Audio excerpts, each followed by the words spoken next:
केन और लीटा WWE के दो ऐसे लेजेंड्स जिन्होंने WWE एटीट्यूड एरा और रूथलेस एग्रेशन एरा के समय फैंस को एंटरटेन किया था और अपनी ऐसी कल्ट फॉलोइंग को क्रिएट किया जिसकी चर्चा आने वाले 100 सालों तक होती रहेगी। पर एक ऐसा समय भी आया था WWE में जब केन और लीटा की love story ruthless aggression era की सबसे चर्चित और लंबे चलने वाली स्टोरीज में से एक थी। तो कैसी थी इनकी लव स्टोरी, जानने के लिए वीडियो में शुरू से लेकर अंत तक बने रहिएगा। दोस्तों, अपनी अनमास्किंग के बाद केन फिर से WWE के एक डोमिनेंट फोर्स बन गए थे और उनका फेस रिवील होने के बाद से केन अपने ह्यूमन इमोशंस को और अच्छे से दिखाने लगे थे।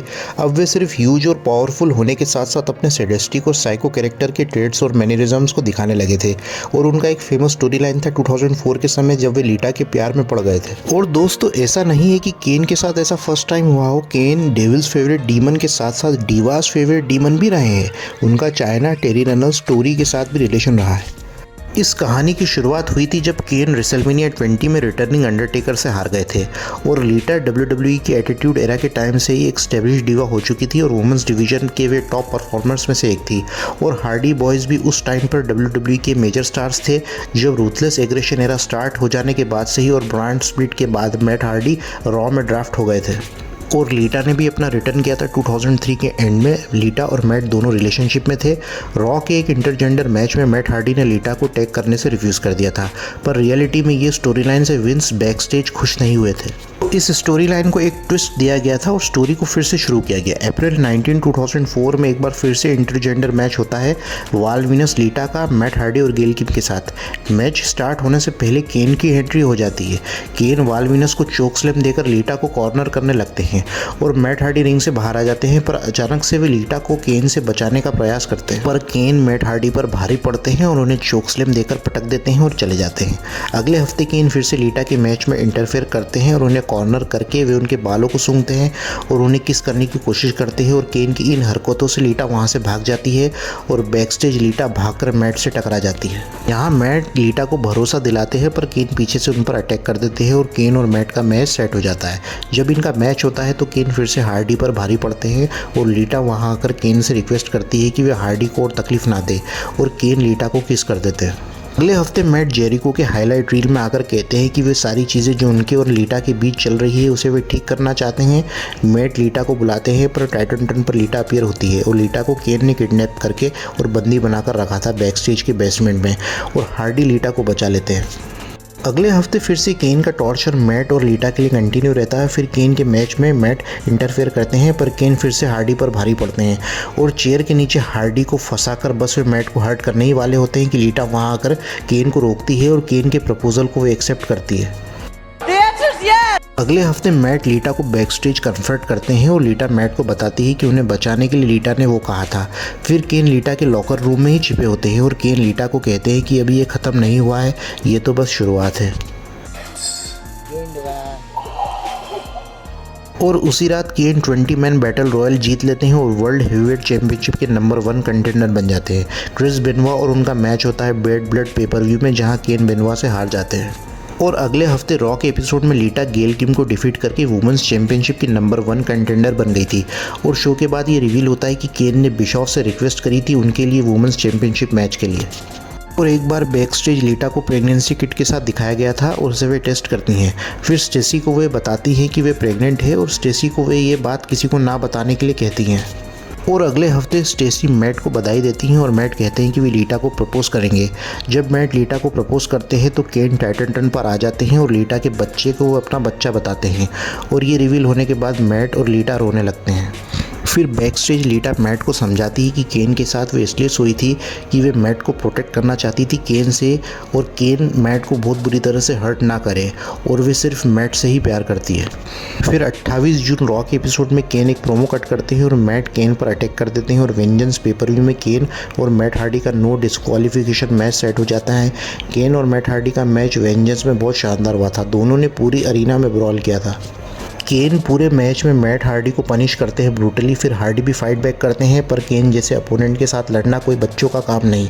पर हार्डी भी अपना ट्विस्ट ऑफ फेट केन को फाइनली हिट कर देते हैं, पर इतना काफ़ी नहीं होता है। केन स्टील स्टेप्स रिंग में फेंक देते हैं और फिर लीटा वहाँ आ जाती है और वे केन से रिक्वेस्ट करती है कि वे मैट को हर्ट ना करें। केन नहीं मानते हैं और स्टील स्टेप्स को जैसे ही वे उठाते हैं मैट को मारने के लिए, तो मैट चेयर से केन को हिट कर देते हैं और स्टील स्टेप्स केन से टकरा जाते हैं और वे वहीं ढेर हो जाते हैं और मैट जीत जाते हैं। फिर बैक स्टेज ये दिखाया जाता है कि मैट लीटा को एडवाइस करते हैं कि इस कंडीशन में वे ऐसी रिस्की चीज़ें ना करें जिससे बच्चे को तकलीफ हो।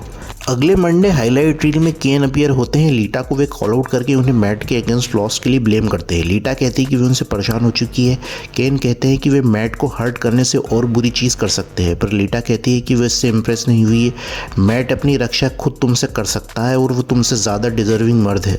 अगले हफ्ते फिर मैट लीटा को प्रपोज करते हैं, पर बैक स्टेज केन लीटा को फिर पकड़ लेते हैं और मैट से मैच की मांग करते हैं समर स्लैम में। जो जीतेगा वो इससे शादी करेंगे और लीटा केन को बहुत जोर से स्लैप कर देती है।